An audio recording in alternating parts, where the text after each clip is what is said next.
AD 43, all the peace and quiet was shattered because along came the Romans. Now they had tried to come about 100 years before AD 43, but it was a rough day.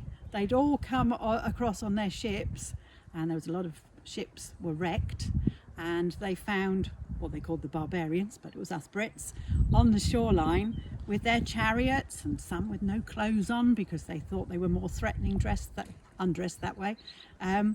They turned around and went back again. They didn't come, they didn't stay.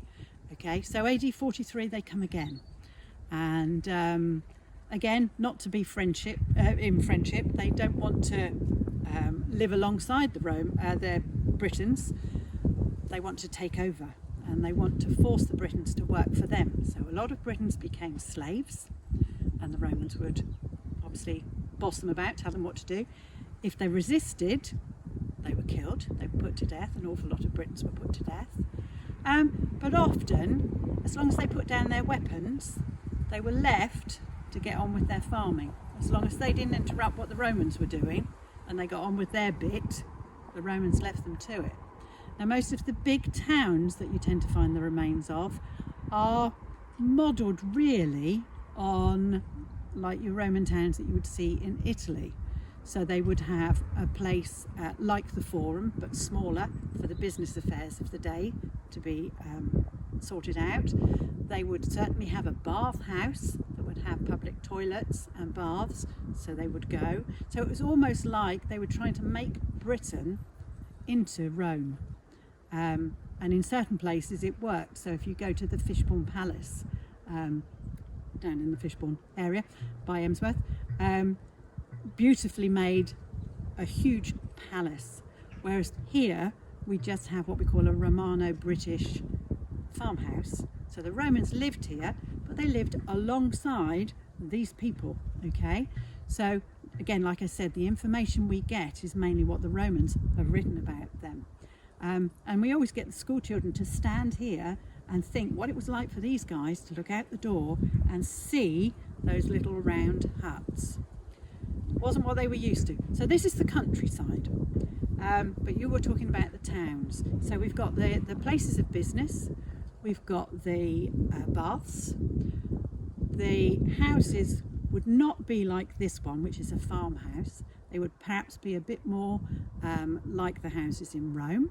So they would have pillars, they would make themselves up quite a comfortable place. They would have underfloor heating. There's only one room in this farmhouse that has the underfloor heating, but they would have all that. So they made themselves quite comfortable. There's been lots of evidence found where the Roman cavalry was, where big stable areas were. So they did a lot of building. They did a lot of road building. This is where we come to what did the Romans ever do for us, and certainly the roads. Instead of those dirt tracks that us Brits were happily poodling along with our ponies and carts, they would build these lovely straight roads using their measuring instruments. They'd march up and down them.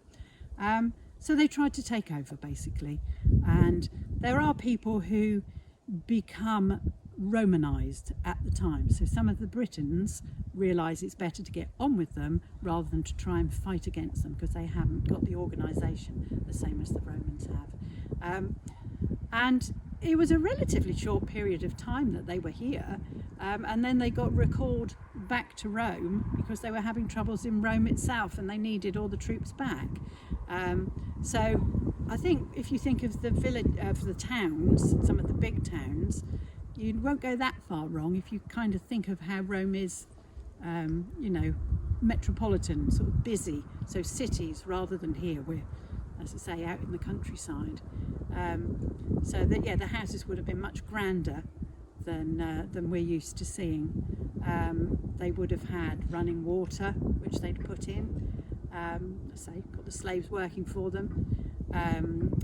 They would have dressed much better than the Britons did. They would have stayed with their togas, but again there's evidence that they started to think about wearing trousers and things because it was so much colder here than in Rome.